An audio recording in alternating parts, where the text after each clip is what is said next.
بسم الله الرحمن الرحیم. درود و سلامی به پایان خداوند بر شما بینندگان عزیز، دنبال کنندگان شبکه اینترنتی پندنامه. به پندنامه خوش آمدید. ما رسیدیم به حکایت چهارم از باب اول گلستان سعدی، باب سیرت پادشاهان.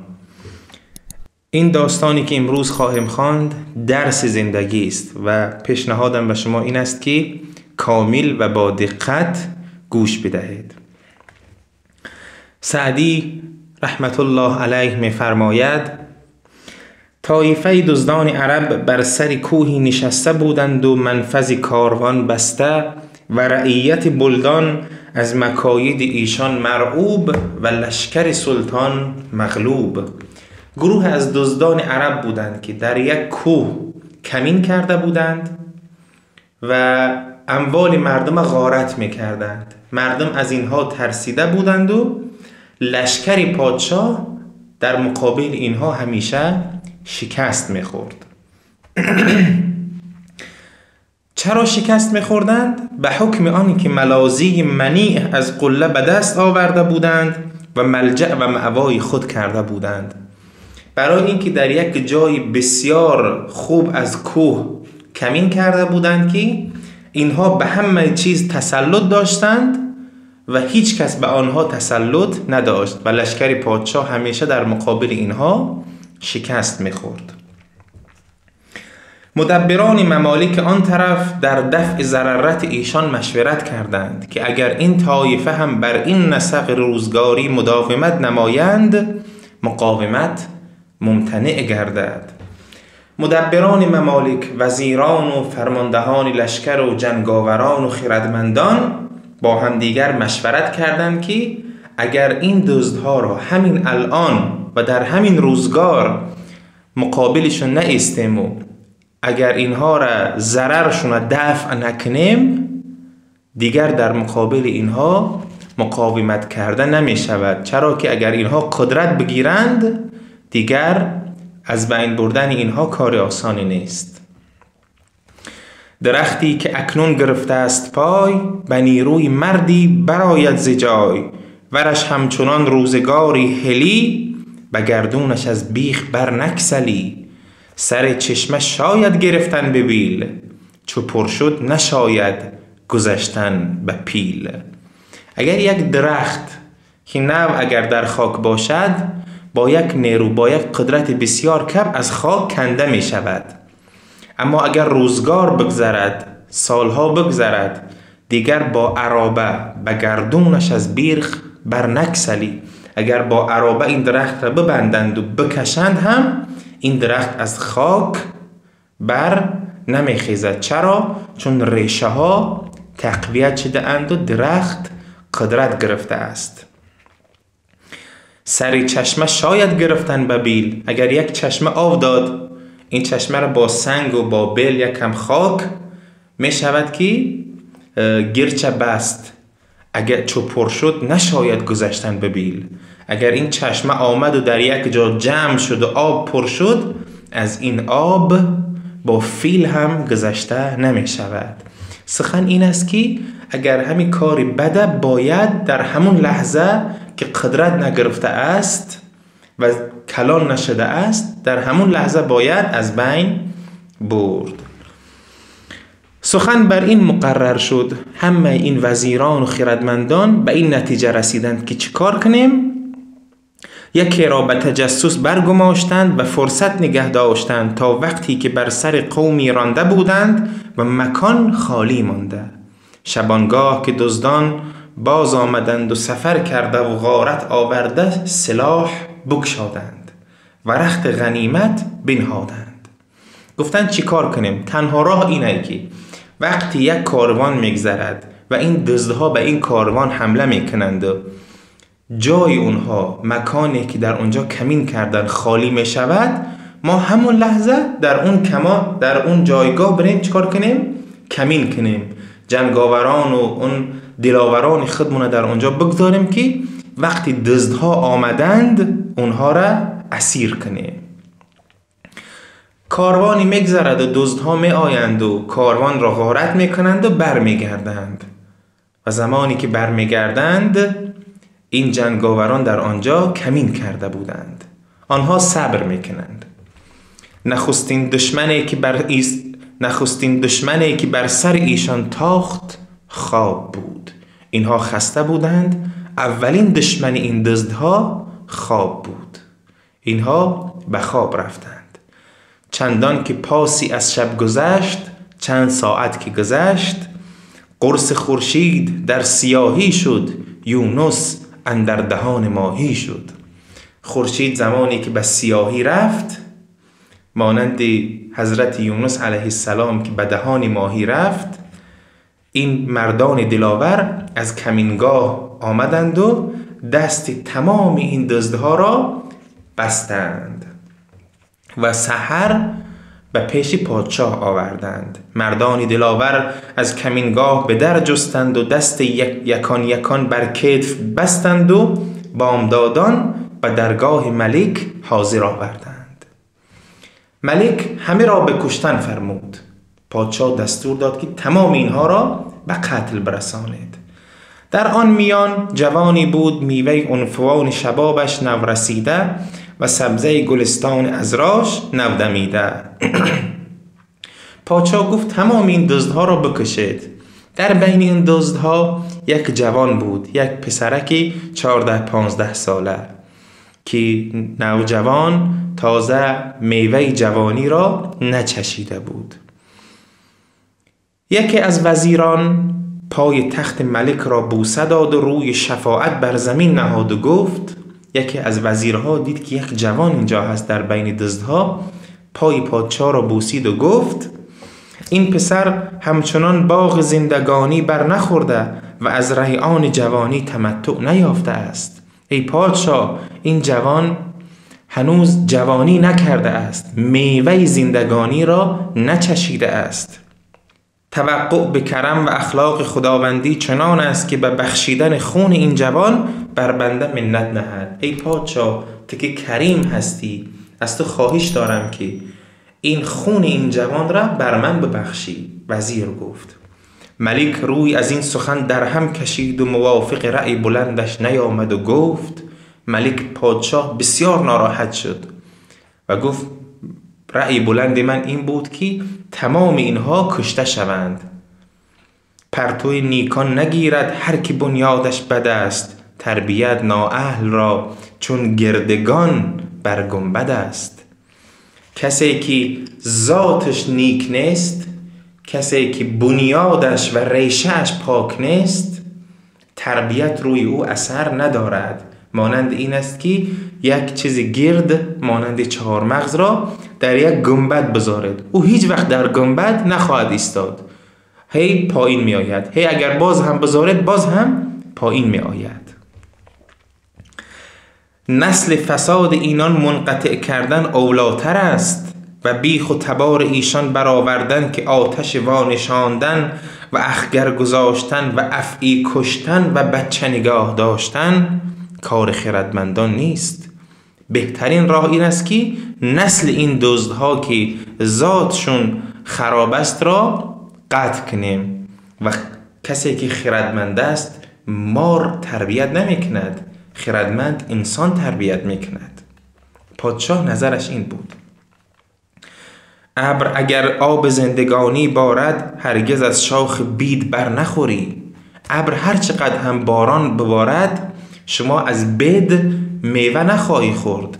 بید درخت خوب است، سبز است، ولی از بید انتظار میوه دادن نباید داشته باشی. با فرومایه روزگار مبر، کزنه بوریا شکر نخوری. با کسانی که پست هستند دوستی و رفاقت نکن. چرا؟ کسی که ذاتش خراب است به شما شیرینی نمیدهد. از نی بوریا همون چوبه بود که حصیر میبافتند و سقف‌های خانه را درست میکردند. از نی بوریا شما شکر نمیخوری. وزیر این سخن بشنید، طوعاً و کرهاً پسندید و بر حسن رأی ملک آفرین خواند و گفت. وزیر گفت که حق با شماست ای پادشاه، اما آنچه خداوند فرمود عین مصلحت است و حقیقت که اگر در سلک صحبت آن بدان منتظم ماندی، طبیعت ایشان گرفتی. پادشاها تو راست میگوی، اگر کس ذاتش بد باشد و با بدان زندگی کند بد می شود، اما بنده امیدوار است که به عشرت صالحان تربیت پذیرد و خوی خردمندان گیرد.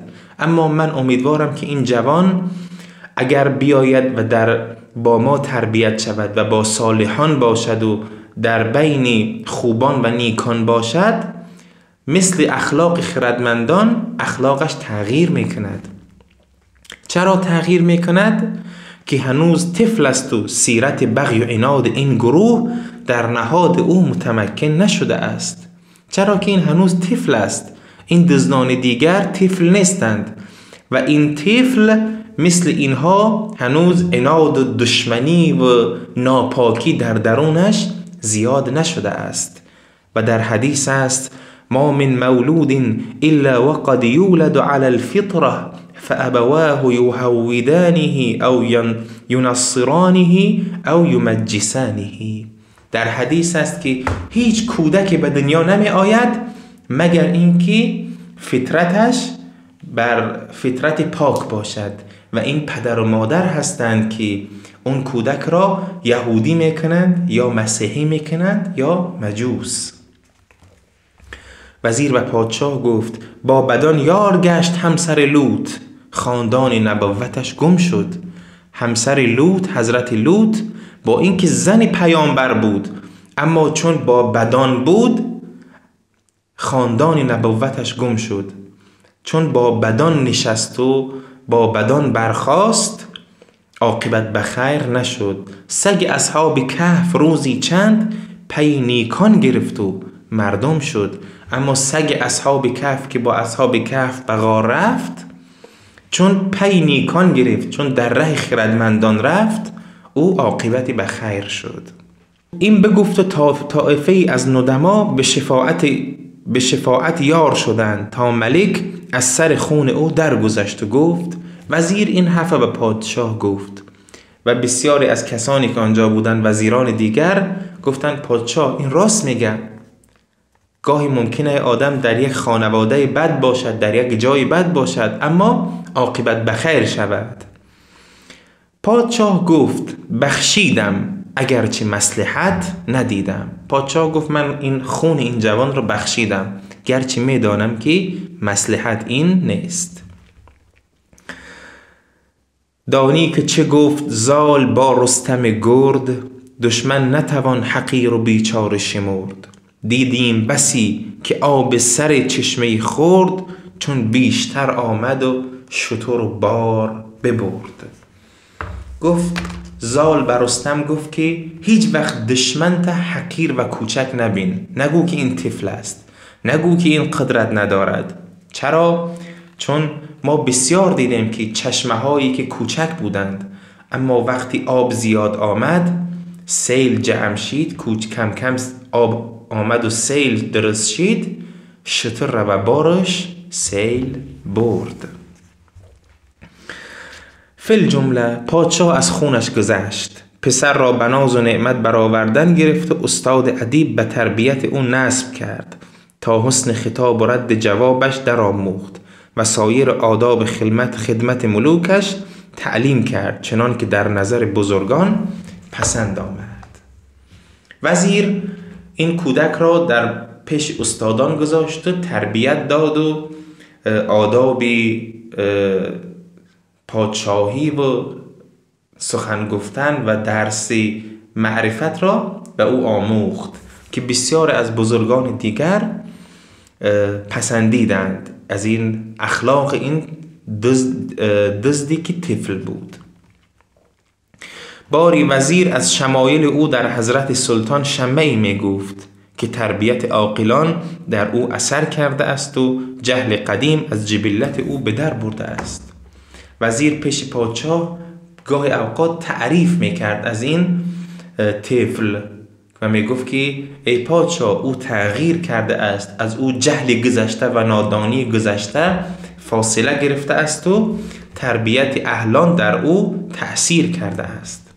ملک را از این سخن تبسم آمد و گفت، پادشاه لبخند زد و گفت عاقبت گرگ زاده گرگ شود، گرچه با آدمی بزرگ شود.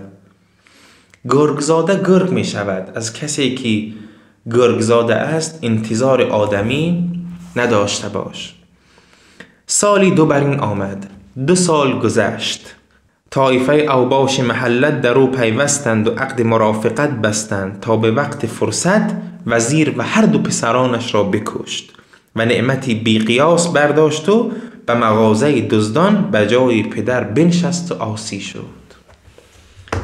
2 سال گذشت. این کودک بزرگ شد، یک جوان تنومند و با خرد شد و اوباش و دزدان دیگر او را پیدا کردند، با او عقد برادری بستند و در یک فرصت هم وزیر را کشت و هم 2 پسر وزیر را و نعمت بی قیاس برداشت و بسیار مال برداشت و در مغازه دزدان به جای پدر بنشست و عاصی شد.